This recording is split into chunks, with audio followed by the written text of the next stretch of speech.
what's going on? This is the Saturday Down South podcast. I am Connor O'Gara. Will, the first ever 12-team playoff bracket. It is set. It is locked in. And don't you know it? No Alabama. Alabama not in. SMU, the last team into the field. I haven't checked. I haven't turned on ESPN as of this recording. We're recording this about 2 hours after those rankings came out. I had to do a little bit of writing. Is Nick Saban still arguing for Alabama? Is he? I think he's probably taking a water break. I see they're at commercial right now. I feel like he's gone to the Camelback now, more of a distance race at this point. Yeah, look, I respect his unbiased opinion. And we're going to get into the entire college football playoff, a field that is set, matchups that I am so excited for, December 20th, December 21st, and how this all broke down, what it means big picture. And we're, of course, going to discuss the SEC championship. We'll just focus on that game specifically, what the atmosphere was like being there in Atlanta and everything that happened with Georgia. And obviously this Carson Beck injury, which is just kind of thrown a wrench in Georgia's plans and will be obviously something that's very well dissected moving forward. But obviously going into Selection Sunday, everybody's wondering, will the selection committee do it? Will they leave Alabama this time? Will it happen this time? And don't you know it? It did. And I do wonder if SMU had gotten blown out, would SMU be in the field? I don't know. I really don't know. And I hate that I don't know, because for my money, SMU is the most deserving team. And If you tell me Alabama deserved to be in there and strength of schedule has to matter, I agree. Strength of schedule has to matter. It does. Losses have to matter. And at some point, you can't just default to, well, we play in the best conference. We do this. We do this. Alabama having those 3 losses and having so many people argue for the Tide and say like, hey, look, they beat Georgia. They beat South Carolina, which at the time they didn't even consider to be a quality win. Having so many of these people argue in favor of Bama no more loudly than Nick Saban in his unbiased opinion, it was a reminder that Bama has been given a certain amount of leeway with all of its failures in the past. And this year, it finally didn't get the leeway that it thought it was going to get. And I'm okay with that.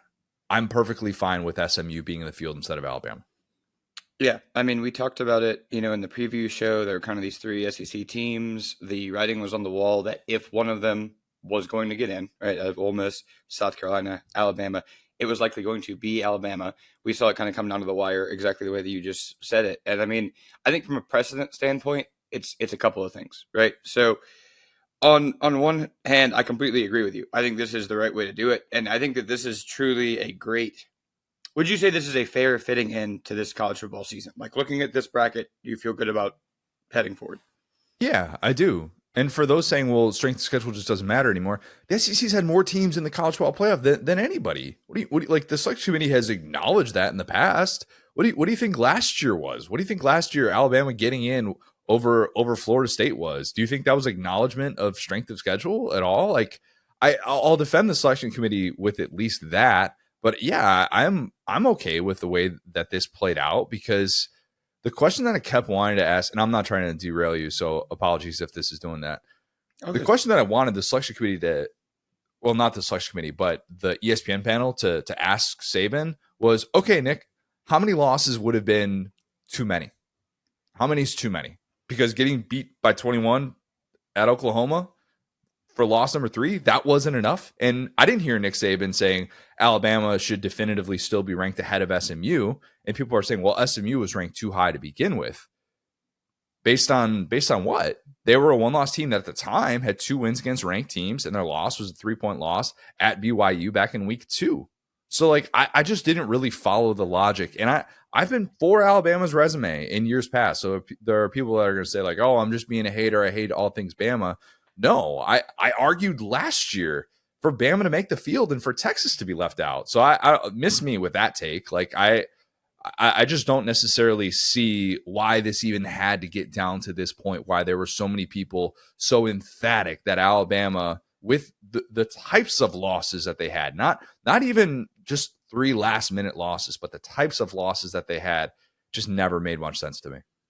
Yeah, no, I'm right there with you. And you know what? I'll kind of move the back end of this for later on because it's almost a separate point. But I think that all we could hope for is precedent, right? All we could hope for is the committee to have a consistent set of values that say, and with this one, it felt like the big hotly contested issue was, as we talked about previously, teams that didn't play versus teams that did play. And Big difference this year compared to past years with that dynamic, with the amount of teams that you were going to be putting in and mhm. why that was significant in a different sort of context this year compared to the 14 playoff, in my opinion. Yes, and we've seen previous committees, with a four-team selection go through and say, "Hey, we're going to take a non-conference championship." I mean, if you want to get technical, in 2011 we had a non-conference champion playing for the national champion. So we've seen that happen where teams have kind of hopped other teams in a more higher stakes for the top four, not the top 12. So I do think it's a very good and beneficial thing to say, "Hey, this is the true era of a playoff, right? The 14 was kind of a compromise. 12 was closer to what we all grew up, playing in sports and everything, like a tournament, a playoff, right? So I think it is a great precedent to say, we told you guys, we're gonna give benefit to these certain things. One of them being that.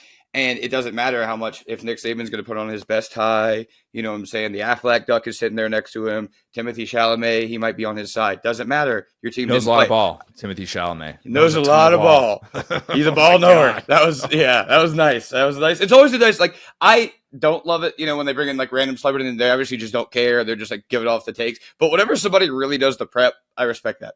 Anyway, so that being said, I think this is a fitting into the season. And I just want to reiterate the point, guys. I remember in 2007 feeling like my season was over twice, feeling like being told a two-loss champion will never make it. Okay. And coming to terms with that.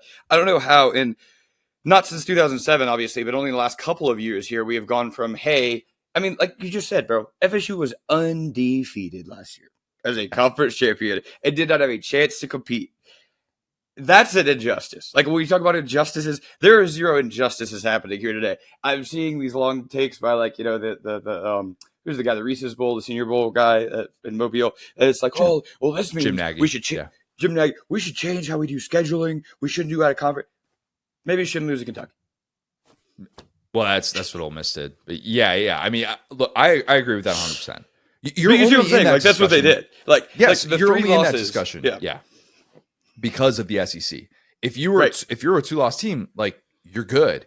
Nobody else is sitting there with three losses. There's no ACC team. There's no Big 10 team. There's no Big 12 team that's sitting there with three losses that's going to be discussed as an at-large team in the field. Alabama's only getting that benefit of the doubt from the SEC. So what are like this notion? Okay, fine. You want to go just get rid of every hard team on your schedule. Do that. You still lost Oklahoma and Vandy. Are you still playing those teams? Is that what we're still doing? Bama went out and said, and Nick Saban was part of this scheduling thing that they did for non-conference play during the 2020s because they thought this was how the playoff was going to reward teams and it was going to have more grace, and it does. And they took care of business in non-conference play. The Wisconsin game had nothing to do with that. But Saban getting up there and talking about how, well, sometimes when you go through these gauntlet games and then the next game, that's when you have your letdown. I understand that. Who's before Oklahoma, Will? Who did Bama play before Oklahoma? Because they played freaking Mercer. All right? Miss me with that. Like, you have to have some sort of punishment at a certain point. And there are teams that are going to be worthy of that, and there are teams that are not going to be worthy of that. Okay? I told you, Indiana, if it loses a single game to Ohio State, will be firmly on the bubble, and they'll have a really good chance of missing the field. And I was fine with that because they don't have the quality wins. I don't care if they're going to be 11-1. They might not have a chance to be able to make this field if chalk ends up holding. And you know what? Chalk didn't hold. And Indiana ended up being in a better spot than what we expected at the time of that loss. At the time, not to derail your point, loss. Connor, but is it more possible for Indiana to make a 12-team football playoff going forward, or the big dance in March? That's rude. Really rude, because I do actually care about Indiana basketball way more than I ever cared about Indiana football. I don't even want to entertain that. I don't. That hits a little too close to home, but you're not wrong. Look, Indiana fans, you made the tournament anyway. You did, and it's still going to be weird seeing Indiana playing a game at Notre Dame, and then the possibility of like Indiana and Georgia in the quarterfinal, which I don't think IU is going to go on the road and beat that defense, given how much they struggled at Ohio State. And there are some listening to this saying, well, then why wouldn't you put a team like Bama in the field? All right. So Bama's won every game that it's ever been favored. And, again, we're talking in circles here with this stuff. And I know we've talked about this a lot, so we're not just going to talk about this. I do have one more question for you there. But I was just talking about this with one of my buddies. Do you think, I mean, it is even for me, a self-described, like sometimes hater, right? I don't think Alabama is going to lose 4 games next year. I don't think they're going to have funnier losses than Oklahoma or Vandy. This is a first-year head coach. This was the time to get Bama. Do you think this is the last time we see Bama miss the playoff for, 10 years? Like, it feels like everything had to line up exactly this way, and it still was like a game-time, bang-bang decision. So, if anything, to me, if you're a Bama fan, I'm going, dude, just don't do exactly this again. Win the Oklahoma game closer. Yeah, I agree. And if that's a down-to-the-wire game against Oklahoma, it's a different conversation. But it was 24-3. Right. Like if that's a 7-point loss, they might just be it. That's the thing. They might be. And I'd be okay with that. And people were saying, oh, you got to actually watch these games. I watched that game. With Alabama having everything in front of it, just totally puke on its shoes. Boy, and that has to count. And SMU could have puked on its shoes against Clemson. Could have puked. And instead, kind of said, all right, we're good. We're going to play in the second half. We're going to make sure that this isn't the note that we leave. And SMU deserves credit for being able to fight back in that football game, a game that they earned by being there. And nobody is saying, I am not sitting here saying all conferences are equal. The SEC is the best conference. I'm a Big Ten graduate, and I am telling you that I still believe the SEC is the best conference. I haven't filled out a bracket yet of what this is going to look like. It's going to be really hard not to default to the SEC teams, okay? I am fully admitting that. But you only get so much grace, and it doesn't supersede everything. It just doesn't. At a certain point, you have to be able to get out there and win games that you're supposed to win and not just default to, oh, well, look at this. Look at, you know what? Like, if we were in this conference, we just would have run come on, man. It gets to a certain point where I just get sick. I get so sick of hearing it. So I'm glad that we're done with this part of it. And can we officially move past this? Because yes, as these matchups, that's the thing. Let's move past it. Let's move past it because the matchups are set. It is a first round quarterfinal. Well, not quarterfinal yet. This is going to be difficult to discuss. But these first round matchups, we have 3 northern sites. So if you haven't seen this, I'll run through this real quick for you. We've got the 12-5 matchup is Clemson at Texas. And remember, these are home playoff games for the better seeded teams. We have number 9 Tennessee against number 8 Ohio State. Ohio State hosting that game. Number 11 SMU will travel to Happy Valley to play number 6 seed Penn State. And then, boy, don't you know it, those Indiana Hoosiers, the number 10 seed, will travel all the way to South Bend to face the number 7 Irish. That in itself, still just can't believe I said that on actual airwaves without a chuckle afterwards and wasn't talking about like an NIT tournament or something. The matchup that you are most excited to see of those is what, Will? Honestly, I'm looking at Tennessee's path here, and I think the full way is going to be fascinating. I mean, to your point, you said default to the SEC teams, and I see that first game is going to be difficult to me to handicap figure who's going to be better. And then, you think about the things that Tennessee does well, the speed, the smash mouth football, all that. You look at Oregon going forward if they were to win that game, and it's like, man, I mean, these are going to be I hope we get good Tennessee. I hope we get the good offense because they could score with either of these teams. Or these could be 2 rock fights, honestly. I hope we get healthy Tennessee, and that is what I'm worried about. And some conversations this weekend that made me a little bit more worried for the sake of Tennessee, and made me wonder how healthy they are going to be with this layoff. Now, the good news for Tennessee is you get 3 weeks. By virtue of not playing in a conference championship, you will have 3 weeks to get those offensive skill players healthy. Remember the Vandy game, we talked about this. Sampson and Squirrel White, they went down on the same play with 2.5 minutes left in that game. Brew McCoy leaves, and he's got this hamstring deal that popped up in pregame and wasn't able to go. Dante Thornton was going off, and then he gets banged up, and he leaves that game. So all of a sudden, you're looking around going, oh, Nico's going to have to face a really, really good Ohio State defense on the road. An Ohio State defense that still played well in the loss against Michigan. And that's still going to be a big question mark, given that obviously Tennessee's 2 losses this year both came on the road, Arkansas and then Georgia, of course. So, yeah, I hope we see a healthy version of Tennessee, because that's a much, much better, more intriguing matchup when Ohio State might have those issues on offense too. They're dealing with the offensive line being super banged up right now. Obviously, the bad taste left in their mouths and going back into that building. Herbstreit talked about this on the selection show about how, in a weird way, there were probably a section of Ohio State fans that were hoping for a road game so that they can just be us against the world instead of feeling like the pressure's on them. There's something to be said for that. Like there really is. I think they'll still take a home field advantage. They would still rather play in Columbus than going to Neyland, I think, definitely. But I think that's the best matchup. And this is exactly the type of matchup that everybody, when they envisioned the 12-team playoff, hoped we'd get. Southern team traveling north. I don't know if we're going to get any snow games. 3 games in the Midwest in the Big Ten footprint. Don't know that snow will be in the cards. But if an SEC team wins in the snow or something like that, or wins when it's sub-freezing temperatures, you're probably going to hear about it with some SEC chance. Big Ten fans, get ready for that. That will be coming. But I'm so excited for that matchup. I will be more excited if we get good news on the health front for Tennessee. Yeah, for sure. And I mean, I think now we're seeing the other side of the tournament format, which is that, you end up with a group of death like we see sometimes in the World Cup. You end up with Tennessee's path, which I think, who do you think is the hardest path to a championship of real contenders, right? Oregon? I mean, I saw Oregon's draw and I wondered, is that 5 seed with Texas actually the better draw? Because and I realize, and we're going to get to the SEC championship discussion with some of the things that Texas isn't doing particularly well yet, i.e. Quinn Ewers' duck throws, and what maybe is worth questioning with this team and its path to a national championship, their upside.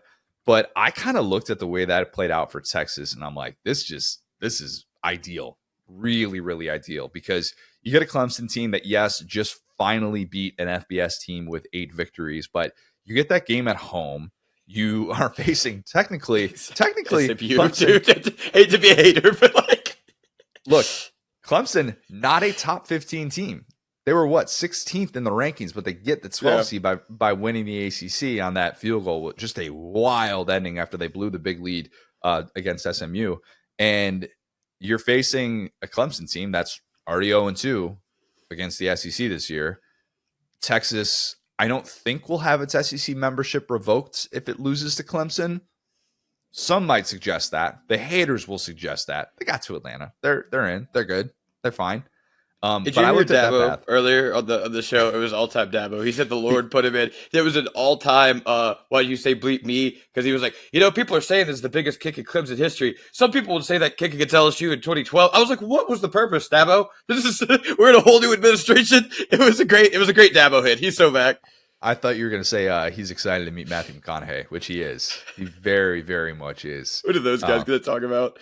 Seriously. I was looking around for McConaughey on field level before the game on Saturday and couldn't find him. And then the second I left the field, he was just all over the TV. And you couldn't have missed him if you were down there. So I was a little bit bummed. I was hoping to have a little brush by, like mutter to myself, all right. Didn't do it. Had some other run-ins that I'll discuss later. But yeah, I looked at that Texas path and I thought to myself, dang, that's really ideal. I'm not going to try and discount what Arizona State has done because that was a whooping what they did to Iowa State in the Big 12 championship. Kenny Dillingham has that team playing so well. National Coach of the Year discussion. Cam Scadaboo is going to be a guy that we're going to talk about with the Heisman this week and kind of his credentials and all that. But I looked at that matchup for Texas, and I thought that's still pretty favorable. You're not getting a team that's loaded with this experience. You're getting a young quarterback in Sam Leavitt, and with that defense and what Texas does really well, you'd still like their chances even in a neutral site game like that. So I looked at their path compared to Oregon.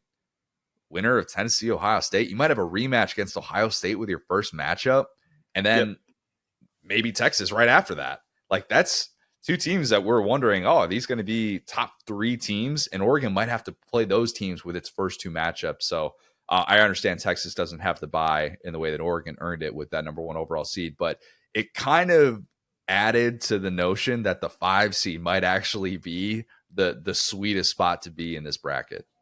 Yeah, and I think from an SEC standpoint, like it really did reward, right? Because you could say to yourself, "Oh, Tennessee, well, they got a chance to get healthy, da da da." But Texas and Georgia's path are, in my opinion, significantly easier than Tennessee's. So you didn't reward them for sitting out. So I think it all ended up being pretty just in the end for the SEC teams. Yeah, and the Georgia path, Georgia, root for Indiana, because we will get to the quarterback discussion and how that relates to their national championship path and what all that means. But that Notre Dame defense is legit. It is really, really good. And given the struggles that we've seen from Carson Beck this year, most notably in the first halves of these games, that's not a great matchup. That's really not. I wouldn't be crazy about that.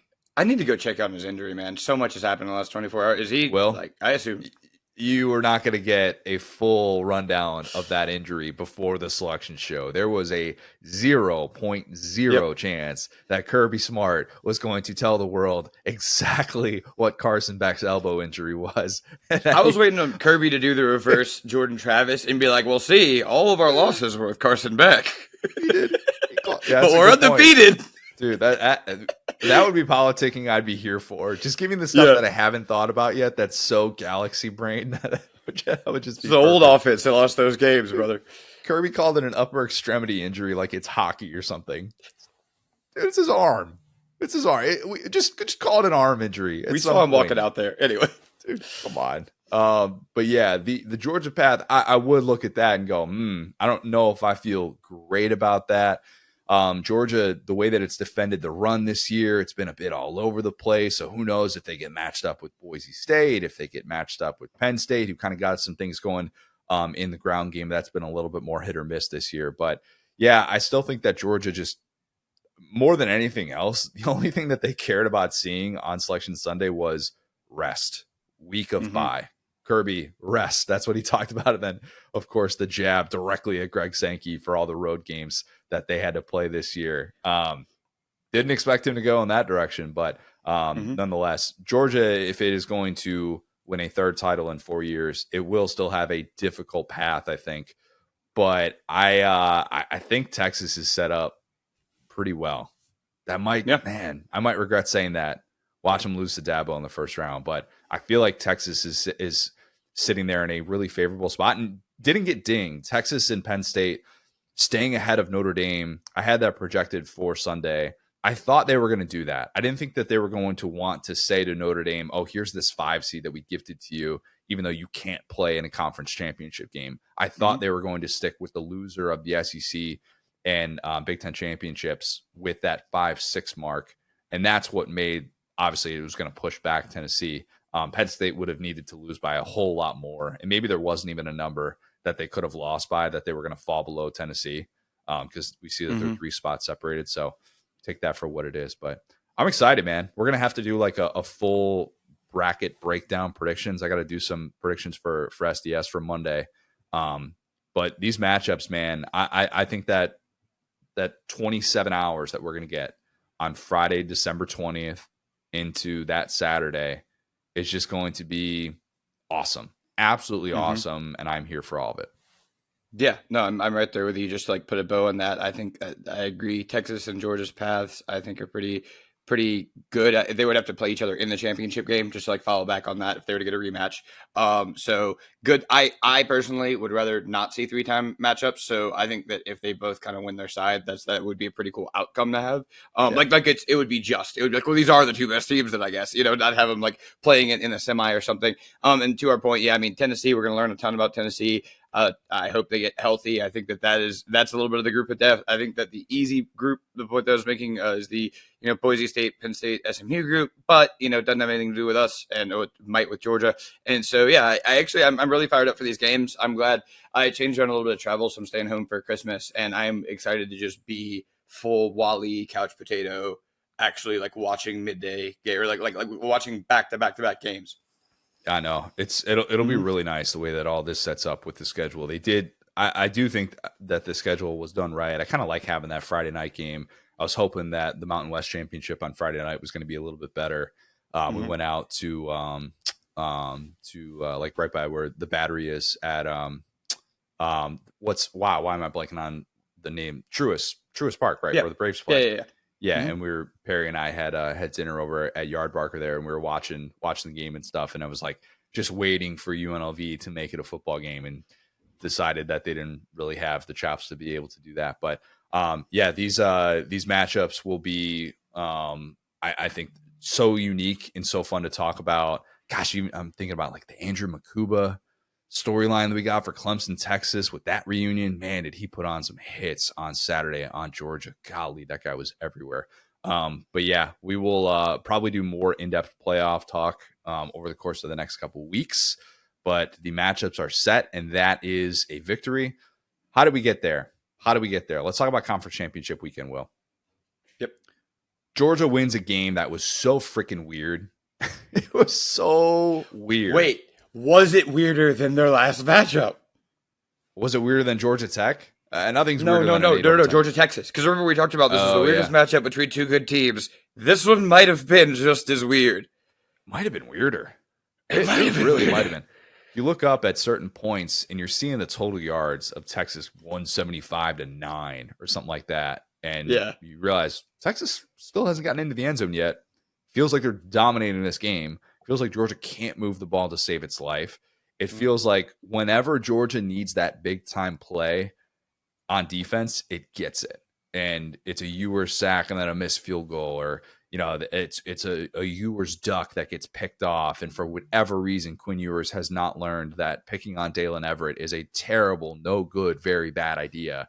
I don't know why he continues to do it with some of the balls that he's fluttering up there. But I thought let's start with it. Let's start with the Georgia side of this first, because some of the weirdness was baked in with the Carson Beck injury. If you missed the play, how this happened a couple times this year to Carson Beck, where it was a last second Hail Mary right before halftime, and he gets hit in his arm, and his arm just gets bent in a really weird way. And instantly you kind of know this is not good for the Georgia starting quarterback. And he gets looked at by trainers. They said afterwards, they kind of knew halfway through halftime that it was going to be the Gunnar Stockton show. And if you recall, Gunnar Stockton's only real reps against a power conference team last year in the bowl game against Florida State. And how real of a team was that? I don't know. You can determine how you feel about that. But a massive unknown in a lot of ways, Carson Beck was. And you can tell me, you've heard this from practice, you've heard that from practice. None of us really knew. Okay, let's just be 100% honest. And when he marches him down the field for that opening drive, everybody that was talking about Florida State comps and you got to ding Georgia. Georgia's got to get left out of the playoff because you know what? They just look like a different team without their quarterback. Well, it also helps that their starting quarterback has been so bad in the first half of some of these games, and his floor is a lot lower than what Jordan Travis's was last year. And so the drop-off was a little bit different. And also, I didn't really like that discussion to begin with because we were going to get one half of this Gunnar Stockton sample size against a Texas defense that's number one in the country in yards per play allowed. With the Florida State thing, while I was a proponent that I think Florida State should have gotten in the playoff, it was still a 2.5 game sample size. So it was entirely different. And everybody and their mother could see this is very, very different.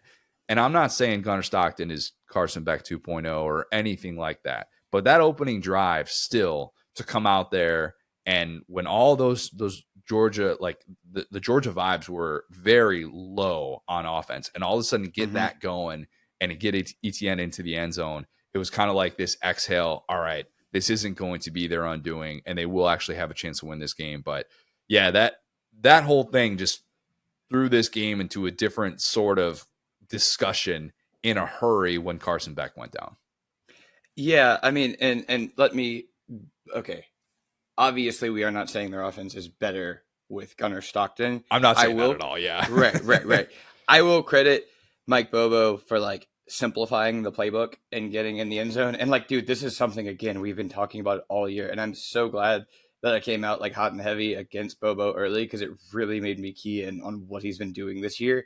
And dude, both Sarkisian, like both Sarkisian and Mike Bobo have just been in these kind of prisons all year trying to escape with the stuff that's been happening in their offense, where it's like Ewers and Beck are like not what we signed up for, but we can't really figure out why and like whatever. And so that was actually a great script to come out of that injury. And yeah, I mean, the weird way that half ended where it was, and there were free plays, right? Free plays, but just like as a football team, watching the ball get picked off twice in a row and then watching your guy fumble. And it's like, this feels like hell. We can't get out of, what's going on. And again, like veteran play by Beck to even give his team a chance. They weren't exactly in field goal range. I had to kind of go back and look at the stats, but it felt like they could have been playing for a field goal, but kind of retrospectively with the amount of time that was going to run off the clock with the free plays, it was like probably shooting for the end zone was the right decision.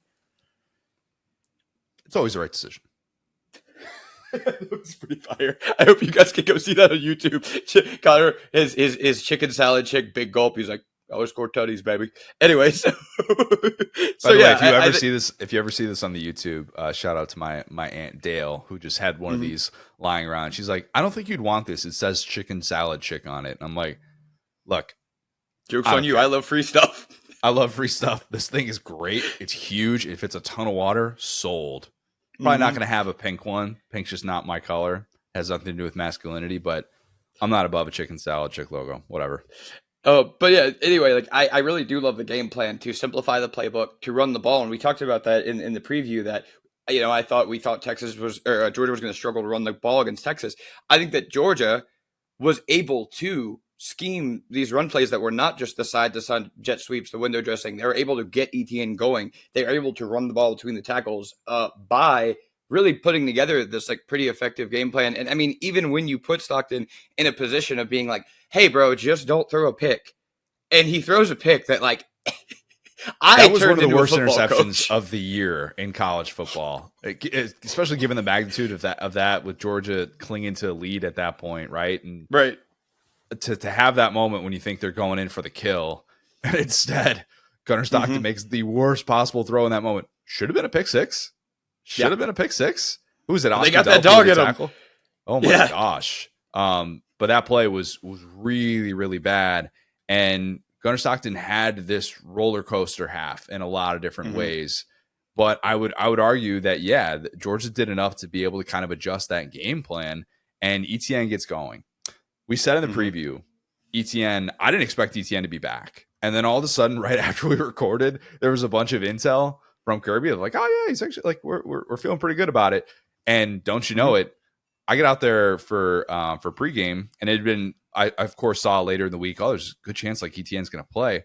And so I'm thinking he's at least going to be limited or something like that. And I see him out there pregame on the field, and he looks good.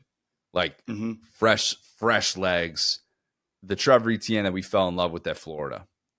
And then you see him kind of struggling early on. He even admitted afterwards, because I asked him, I'm like, "You realize 5 of your 9 rushing touchdowns this year came against Texas. He scored every touchdown against Texas for Georgia this year, which is crazy to think about." And I said to him, I'm like, kind of feel like you kind of own that. That's actually crazy. That's a good, right? That's a good stat. Go ahead. Yeah, he and Woodring have kind of for all the points against Texas. Yeah. And he was like, "Well, at one point though, I was looking up at the scoreboard and I had -6 rushing yards. So I don't really think I could say that I own Texas." He had 90 of his rushing yards in the second half in overtime, and was exactly what they needed in that moment when, Nate Frazier's a really nice player. He's been good. He was obviously had the game winner against Georgia Tech, and I think he's got such a bright future, and I'm excited for what he can do. But what ETN gives you in the passing game is just different. It's just different. And he was, I think, tied for the team lead in receptions as well, and became that kind of every down player that he envisioned himself being. And that was a long time coming. You could see it afterwards, talking with him about how tough it was for him to sit out. First time that he had a significant injury since he broke his leg freshman year at Jennings.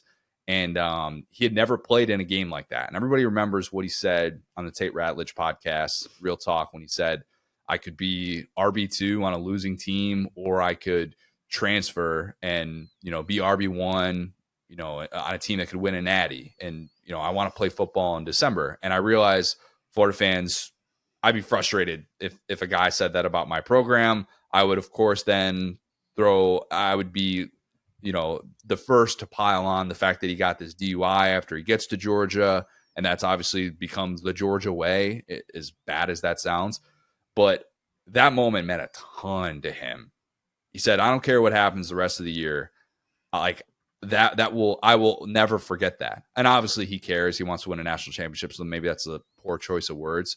But seeing the emotion that he had of that walk-off touchdown, of being the constant for that Georgia offense in the second half when they desperately needed it, with having Gunnar Stockton out there. A lot of dudes in that Georgia locker room very happy for one Trevor Etienne. Yeah, and I mean that's the thing, right? It's why we love this sport so much. And like I'll just say, this is exactly the type of game that made me fall in love with college football. Like the way it was back and forth, the way that all the plays felt kind of like whimsical, especially unscripted. Like it wasn't like it was the fake punt.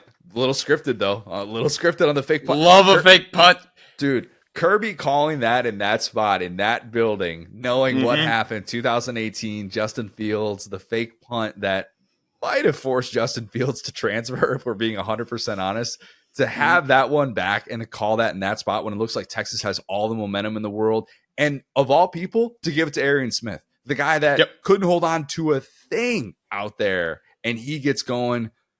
Huge cojones move to call that in that spot. That was something that just threw this weirdness into a different level. And Kirby deserves a lot of credit for that call, because there's not a lot of coaches in the sport that would have made that call.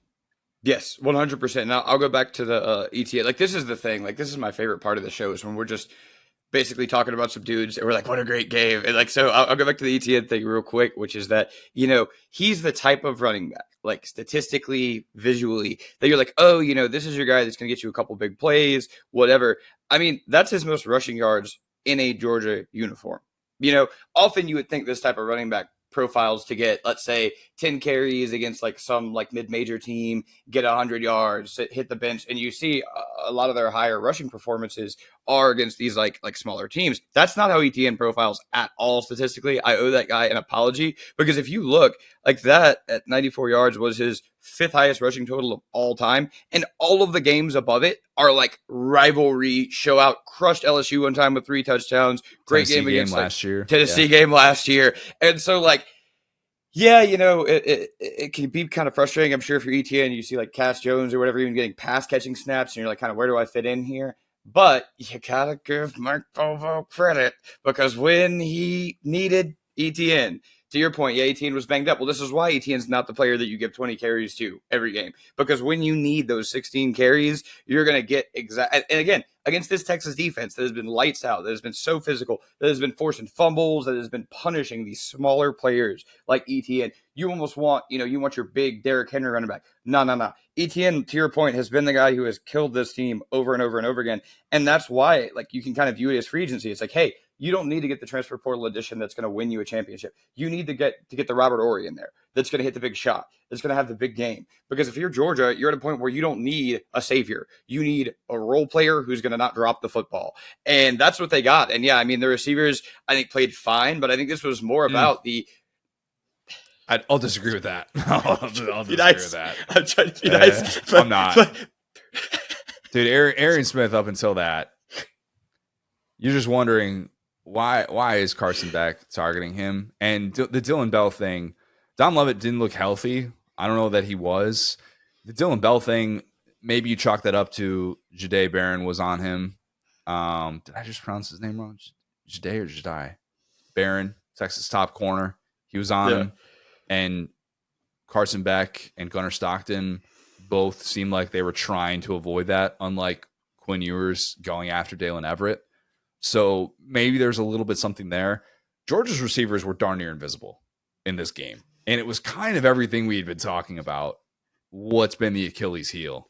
And I thought that they were going to, kind of both elements on the outside too, with their non-Dalen Everett elements that were getting torched in the secondary. I mean, I thought Matthew Golden was going to have like a 300-yard day against this Georgia team. And you're going, yeah, this has kind of been the issue for Georgia this year. These have been the areas that they have struggled in. Although the area that they had been struggling in recently against the run, they were so much better. And they did such a great job on Trey Wisner. And I give them a lot of credit because if you didn't wrap up that guy, he was going to make you pay.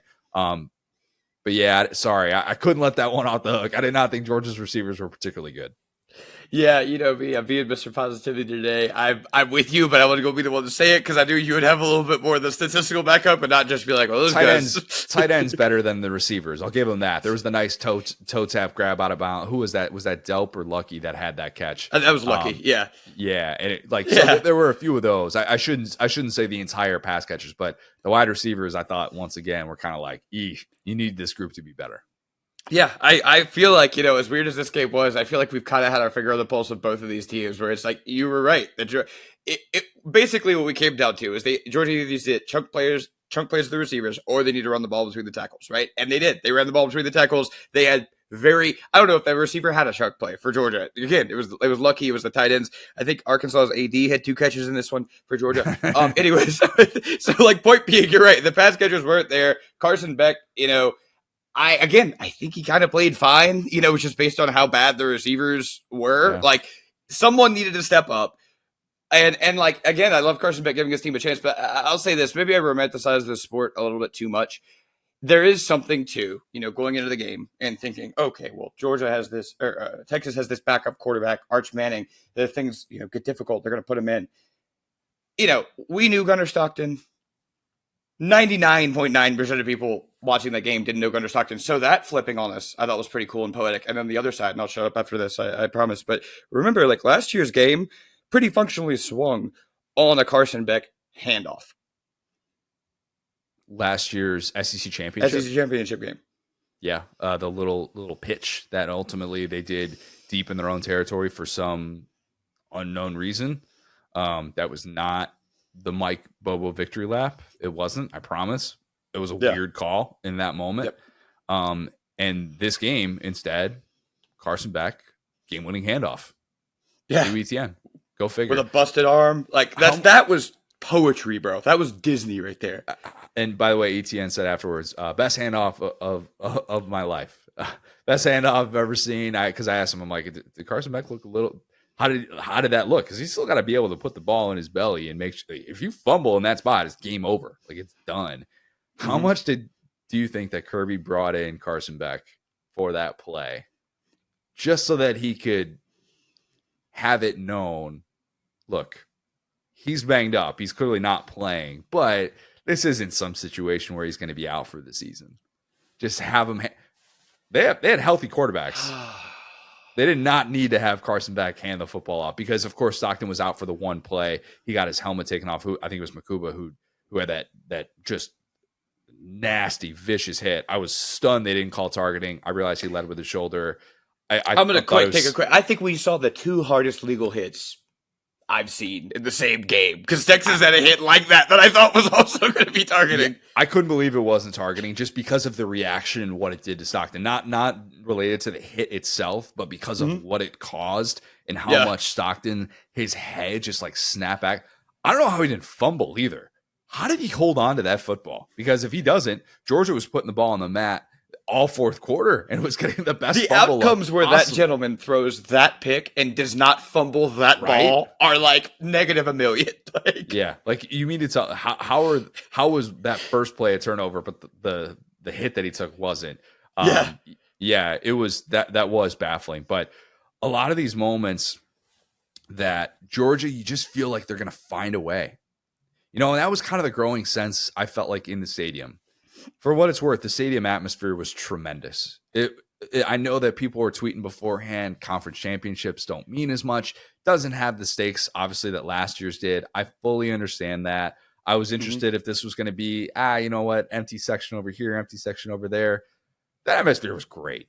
Georgia fans, they bring it. Texas fans, they brought it. There were plenty of Texas fans. Georgia fans were always going to outnumber them, of course, and it definitely was much more Georgia heavy. That was always going to be the case, but that atmosphere felt significant, and I was glad that it did. Maybe because of how weird that game was, it felt significant. But once it got down to like 10 minutes before the game, Mm-hmm. That's when you kind of realize, all right, these teams care.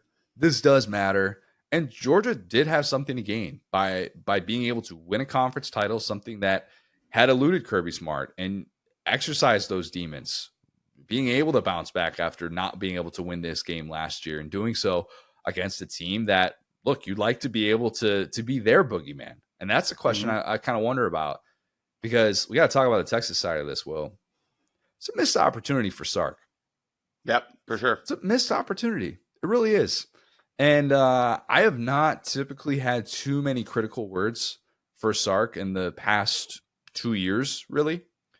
But it's a missed opportunity to move the football as well as you did, to not be able to dial up those right looks when it felt like everything that they were doing, like quick hitting and stuff, was working.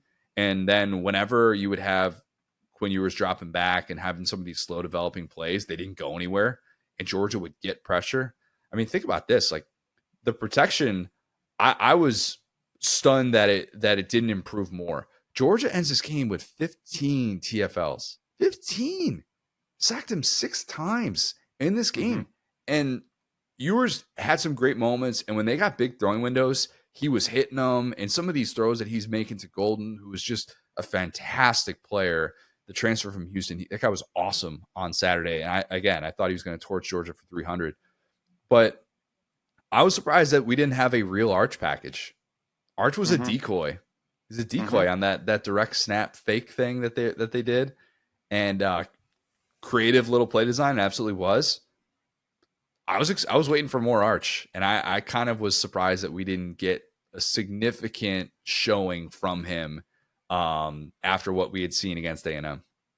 Yeah, no, I'm right there. I'm right there with you. And it's one of those where, I mean, I think Ewers played well. Like, this is one of the box score is not gonna show it, but I get it as a coach to say, the other quarterback has gone down. We're gonna try to be safe here and not do anything crazy, like not try to press and do something too creative.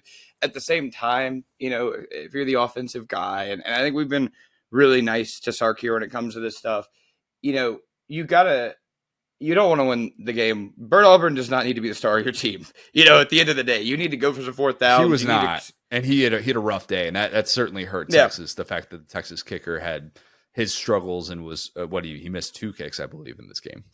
yeah, and they also had. I mean, wow, what an old school football game! A successful icing because he missed the one that they iced, or he made the one they iced, and then he missed the successive two. I think he hit the next one after that. But yeah, I mean, I just there weren't a ton of the looks, I feel. It's not like guys were running wide open and viewers were missing them. And to your point, yeah, you look at the total offense, you could say they had a decent day at the office. So I think it brings me all the way back around to say maybe the kind of armchair take of like, I should have played Archsport, I think might honestly be accurate, because at the end of the day, the goal of football is to score touchdowns, to get in the end zone. So if you've not done that, you're failing in some capacity. There was always going to be room for improvement if you were not doing that. So it's not really playing the results to say, oh, Georgia did all this great stuff, you should have done something else, because they should have been ahead by enough to not lose to a backup quarterback. Yeah, and I thought they were going to do that. And I'm not trying to sit here and pretend like I could have called the plays better No, yeah. for Texas or anything like that. But I kind of thought that they would go in that direction because Sark doesn't really trust Jaden Blue anymore. That's Right. become pretty apparent with his fumbling issues, and they have decided, look, Trey Wisner, he's going to be our bell cow back. We're gonna trust him.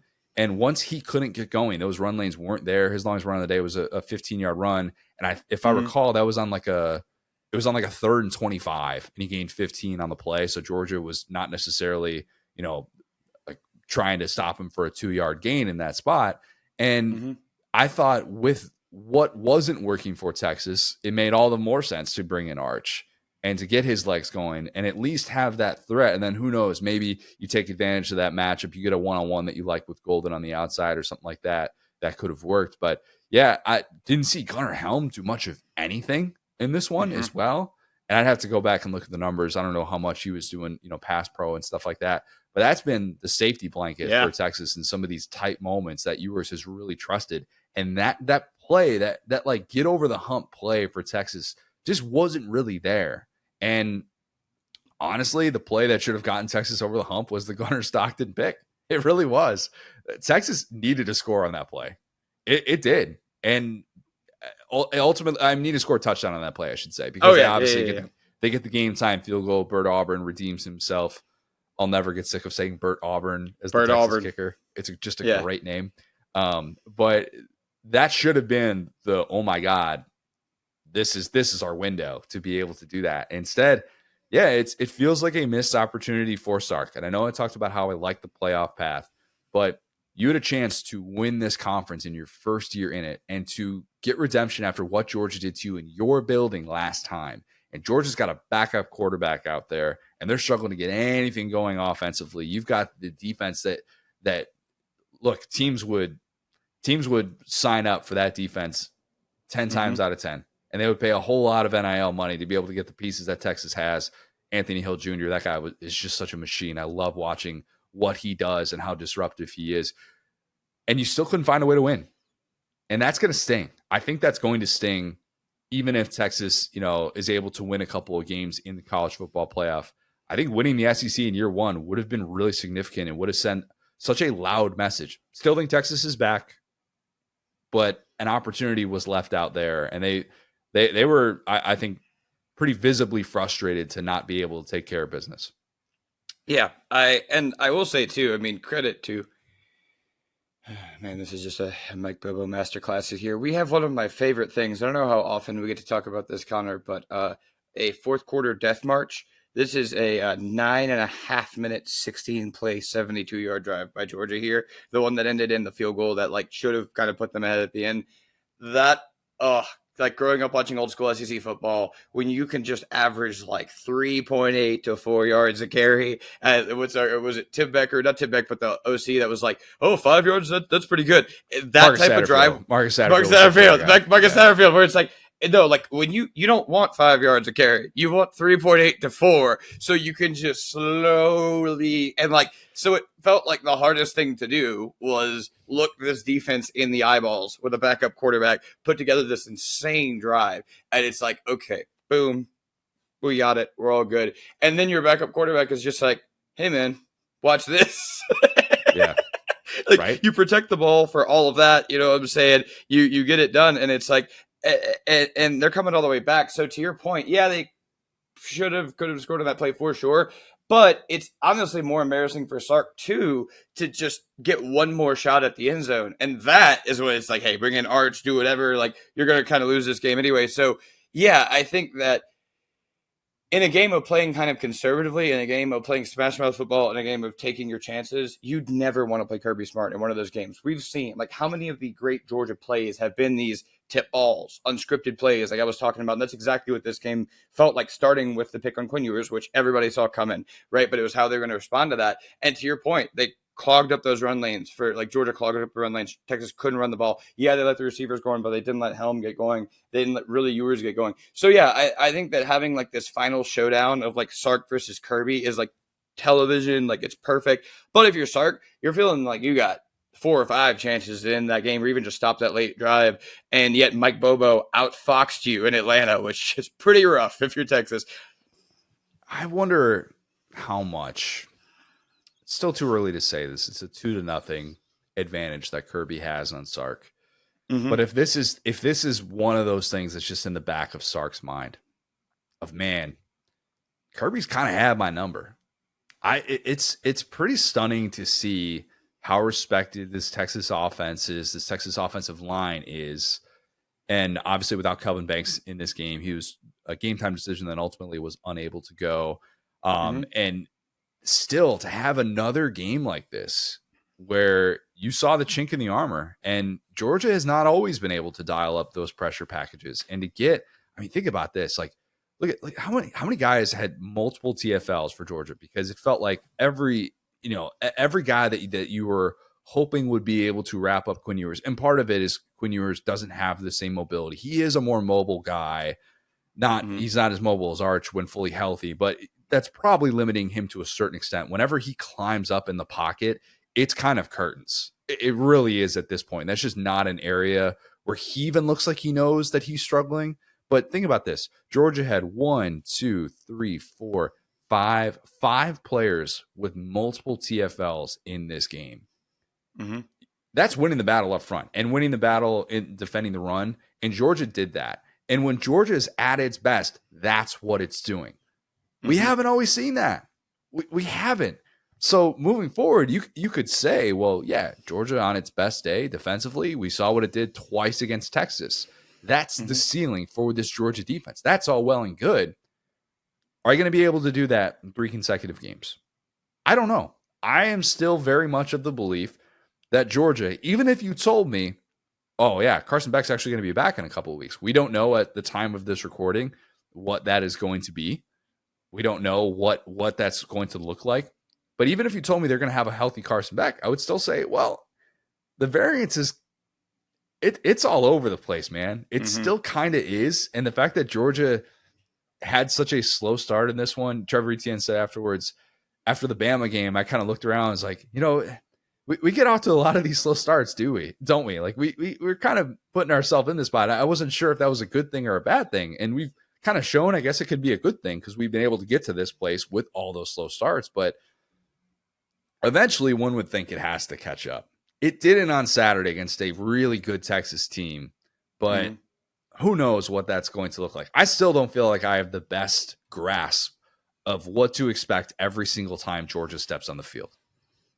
Yeah, I mean, we are truly getting close to the funniest possible outcome, which is just like Georgia is turning into like a super powered version of last year's FSU team where they have a backup quarterback and an amazing defense. And I think that's like the funniest thing possible because I will not be picking against Georgia going forward. I'll just hear you. We'll see what the matchups bring. Obviously, if they get matched up with like Oregon or something, maybe. But I think if they get Gunnar Stockton? What if they get Gunnar Stockton and it's I'm not saying you picked them to lose against Notre Dame or something like that, but I mean, maybe you do. Who knows? Like that's. But see, what we've seen twice in a row this year, or like twice against Texas this year, is that some things Georgia does well are just you just can't explain them. And Texas didn't really technically do anything that wrong in that game. That's what's so scary if you're Texas. It's like, well, the first time you could have cleaned up the turnovers. Turnovers weren't really there. We knew we were going to have a bad Quinn pick. You could almost, like I said, write that off on your taxes. It's going to happen.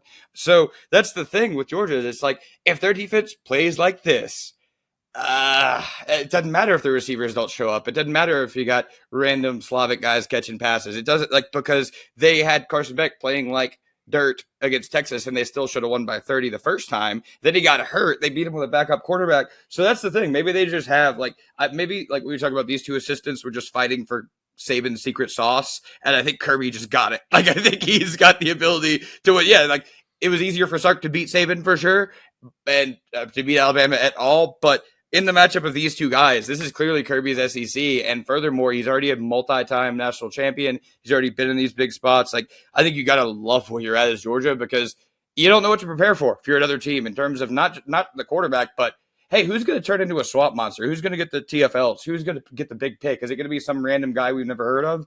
And that's a terrible team to prepare against. Third SEC championship for Kirby Smart. By the way, media, we nailed it. No big deal. Some would say we'd never get another pick right with our preseason. We did it. Our preseason SEC championship pick. Nailed this one. The fact that this game, I think because of how many times he's come up short against Saban in that building, this game is just always going to mean something from that perspective. And obviously, we're going to define Georgia's season by whether or not it can get to a national championship, win 3 and 4 years. That's the bar that they've raised for themselves. But it is ironic thinking about how different this is compared to last year, where last year you lose the one game you can't afford to lose. Very well documented. It's one of this, on a handoff, a handoff of sorts, an atypical handoff. And you have one of the worst time losses in the history of college football. And that's excluding national championships and stuff, but just in terms of what it prevented you from being able to do. Georgia lost any other game on that schedule last year. It's in the college football playoff. That's reality. And instead they lose that game. They can't three-peat. They can't challenge the great Ed Woodset 1934 to 1936 Minnesota. We'll never forget. And I wrote about this week. I was like, we weren't that far removed from talking about a potential four-peat because I don't necessarily think it's a lock that they would have beat Michigan or anything like that. I did see that matchup play out a couple of years earlier, albeit with different teams, but still the same coaches. And I do wonder how that would have played out if Georgia could have gotten into the field, gotten a little bit of time to get healthy. But instead, we're talking about Georgia now trying to accomplish history. And that's what's still in front of them, despite the fact that this has been such a roundabout season in every possible way for this Georgia team. And they've shown so many faces. And they could show many more faces in this college football playoff, however long it lasts. What's more likely? Well, Georgia wins a national championship and becomes just the second team to start as a preseason AP number 1 and win a national title, just become the second team to do that in the last 20 years. Yeah, 2017 Bama, that's the only other one. Or Georgia loses a quarterfinal game. What's more likely to happen? Pull up the old bracket again. All right, so, by the way, somebody is going to figure out how to make a graphic out of this, but no one's done it yet. All right, so let's see. Yeah, a quarterfinal game. I mean, gosh, man, that's a really good one because that would be here. I think more likely would have to be Natty given that path. Okay, maybe here's the better question. Okay. I give you one. You have to pick Georgia to win 1 game, or you have to pick Georgia to win 3 games. That's the better question. Yeah, I think. I think one's easier between those two, right? Because it's just less games. Like it would be easier to win 1 game than 3 games. Yeah. But it's like the most likely path. Yeah, it's. I think Georgia fans have lost some years off their lives watching this team. I'll say too, real quick on that. So you're right in terms of the preseason expectation, but I think I've seen a lot more nuance out of Georgia fans this year, and I would say, if you've seen Georgia struggle against Kentucky, you've seen Georgia lose to Ole Miss the way they did, and credit Lane Kiffin for just being a message board troll to the end and being like, "Oh, Georgia's only lost to Alabama and us." Like, all right, man. Anyway, so point being, like if you saw the Ole Miss game, you saw the Kentucky game, you saw the Tech game last week or whatever, like you knew this team was not exactly what they were ascribed to be. I think the first Texas win was massive. I think winning the SEC championship, I mean, again, like you said, something that's eluded them. Kirby talking about, we could do a separate thing on Kirby talking to Sankey about night games. I think playing in Atlanta for the championship, I take that over night games. But that being said, I think you could already call this season a success from Georgia based on the Georgia team we got. Not the Georgia team that we thought we were going to get in preseason number 1. I think that once we saw Carson Beck throw all those picks, 2 regular season losses, win the SEC, I think assuming we avoid an embarrassing upset in the like if they get smacked by Indiana or something, we're moving that. But likely outcomes, I think they're about 80-90% to where this is a great season, great coaching job by Kirby because winning the SEC with a backup quarterback is something that you dream about. I mean, in the backyard, Yeah, and it was about time Kirby got to be able to win something like that with a backup quarterback of his own. But yeah. It was a fun weekend. It was a really fun weekend. I was glad to be able to be there. Wish you could have been in town. Unfortunately, you are still in Vegas, but had a great time nonetheless. It was great to be able to see my guys Perry and Candler, and be able to see so many people that I get to talk to all the time, but never really in person. Was coming into the stadium, and I tweeted this out too. As I was coming into the stadium, I was getting my credential at the same time as Todd Monken. And Todd was rocking a black Georgia hat, and I recognized him instantly. And the person that was at like the security area doing the bag check didn't know who he was, and was kind of he gave him like a little bit. He gave him like more of a hard time than me because his credential wasn't like perfectly visible. And I said to him, "I'm like, that's Todd Monken, let him through." And then I briefly like stopped with him, and we were like both doing it at the same time. I was like, just want to say like, your offense has been really fun to watch. That's all I love that. It's been really fun to watch, and love what you're doing. Love what he's doing in the NFL, obviously. But thought that was really cool. The fact that Baltimore's got a bye week and that he came back and was available to call plays if needed. And many a Georgia That feels fan like probably a would This have. Is Sports Center. That feels like a This Is Sports Center commercial where it's like, Todd, Yeah, you're denied, and then you just see he's like behind the security check-in, just like catching a pass wide open. It's he's like the bubble screen. He did it again. yeah. It's a good point. And you know what he said? He's like, he said, "I'm with Georgia." It's just cool thing because obviously he left on really good terms there and was a huge part of those national championships. But was cool to see him kind of back in that and supporting. And I've seen a lot of coaches like that in that spot who come back and support a team that they once coached for or something. I remember running into Matt Luke a couple of years ago at one of those games, and he had just left Georgia the year earlier. I saw Beamer and talked with him briefly on the field before he was doing media stuff, and he was all over that all weekend, and basically kind of had the conversation of like, yeah, you get it, like you get like why unfortunately you take it out of your hands, but talked briefly about Lenoris and how fun it's been to watch him mature, and then like 20 minutes later we find out that Dowell Loggins gets the App State job, so that was interesting. Who's going to be the next OC for Lenora Sellers is going to be something that I'm really interested in personally. But Dowell Loggins, I think, earned your respect, probably. Gets a head coaching job after the job that he did 2 years. We'll be dialed into some App State games for sure. I can't. Yeah, I don't even. I'm actually pretty in it because I feel like the 3 games I got to see Dowell Loggins' offense, he like built the house and everything was working, and I was like, wow, these are some really nice appliances. I'd like to check this out. So he's gonna have to start over again. We'll see. App State stock through the roof.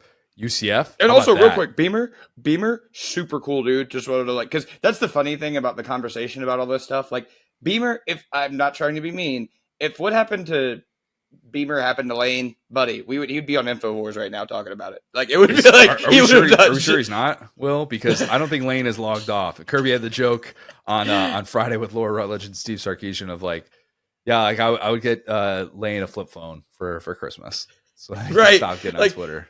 That's the thing. I feel like Beamer over the years has been painted as kind of like a petty guy. I really don't think he is. I think he's a pretty cool, down to earth guy, and I don't think he very quickly moved on from like the call thing and everything, and everybody else was kind of having the conversation for him. So yeah, I'm sure he was having a great day. Like I'm sure that because he's been super thankful, super like blessed. So really good to see that guy win and see him in good spirits. Yeah, was definitely in a good mood and did not come off particularly bitter in the conversation at least that we had, but.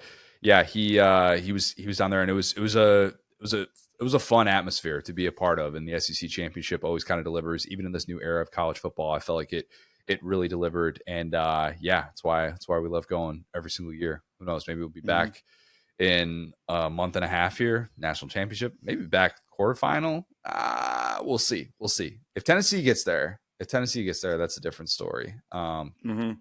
Wait, no, did I do that wrong? They wouldn't be.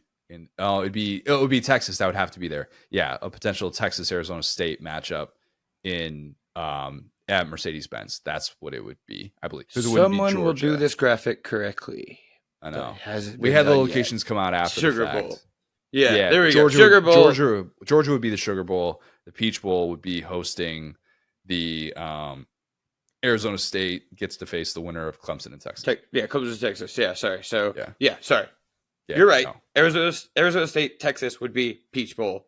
My dumb self is. I gotta say the dumbest thing of the day at the end of the day. I've noticed I do that all the time. I was looking for Sugar Bowl because I was looking for Sugar Bowl. Continue. Gotcha. Dumbest thing of the day. Scott Frost being hired back at UCF. They did it. They expanded the playoff. Lauren just sent me like a WTF text when that happened. Was like, this isn't real, is it? Yeah, when you said Dowell Loggins get fired, I started to be like, well, I guess they can't hire Gus Malzahn. No, not fired. Dowell Loggins not fired. He got promoted, basically. Yes. But it was like, oh, they can't get Gus now. Look at that. He's out of the running. But yeah, I don't know, man. I'm actually fast. I mean, you going to check out some Scott Frost games? On the television? Down the road, bro. Look, let's just say my optimism is not high. Everything I've heard about him in the wake of Nebraska has been let's just say someone needs to figure out who they are and get their own things in a row before they're able to successfully run a program again. And I'm skeptical of that and hope that, all is well in his life and he's been able to figure out those things. But I was very surprised, very, very surprised when Bianchi had that column in the Sentinel. And then it was Matt Murchell who reported it for the Sentinel during the middle of the playoff game. And you're just like, wait, what? Like this is real? Like this isn't college football onion or something like that? No. Who says you can't go home? Scott Frost coming back to Orlando, the place you should have never left, some would say. But yeah. All right. That'll do it. That's a pod. We have a Heisman Trophy to discuss, Will. I got a ballot to fill out tonight. Yeah. Heck yeah, man. I thought about it all. Man, I have a lot of different things that we'll discuss when I'm able to reveal the ballot after the Heisman ceremony. And I'll kind of give the breakdown of who I considered and why, and we'll do all of that again. But just know that your boy's been thinking about it constantly, and especially that third spot. It's very interesting. Very, very interesting how that's going to play out. Don't know how exactly everything's going to shake out, but we will do a preview of all things Heisman during the week. Our schedule is going to be a little bit different. This is the last Sunday pod that we're going to be doing for a while. Okay. Yeah. Oh, and by the way, guys, anyone who's listening to this, Connor's third and fourth Heisman picks are totally up for sale. Debate, not sale. Lebatard did that. I'm not even going to make that joke. Debate. So if you guys want to just constantly add him until, even after he fills in the ballot, I've heard he can actually go get it out of his mailbox. So if you want your guy to win the Heisman, just at CJ O'Gara. And he'll fill it out. He's listening. He's ready to consider the people. So you joke, but I was with my poker buddies on Thursday. Big Penn State fans, they are. Mm-hmm. They made some Tyler Warren arguments. Let me tell you, they were banging the drum for some Tyler Warren. We definitely talked about him. Talked about a lot of other guys, but yeah. Look, we'll have a full Heisman breakdown. We will discuss all of that, preview everything related to that, and then maybe we'll just do kind of a catch up on things that we missed, because I know we try to do that a little bit at the end here, but. Well, there's definitely stuff that's fallen through the cracks that I'm probably not even aware of that we haven't discussed yet. But it's been a busy, busy time in college football. Oh, yeah. We've got like a million quarterbacks in the portal that are fascinating, that could end up at a variety of places that I'm really interested in, that I haven't had the time to be able to dig into just yet. So we will talk about that hopefully at some point really soon here. A lot of stuff. But yeah, that's the schedule moving forward. We're still going to be doing our Wednesday recording. That'll come out on Thursday, but we will not have a normal weekend pod like we've been doing throughout the season. I'll keep everybody up to date on that. All right. If you haven't, please give us a 5-star review. Follow us on YouTube, Saturday Down South on YouTube, where every single episode of the Saturday Down South podcast goes up. If you haven't, you should also follow us on Twitter at CJ O'Gara, at Go So Hard, at Sat Down South, at the STS Pod. Thanks, guys. Talk soon.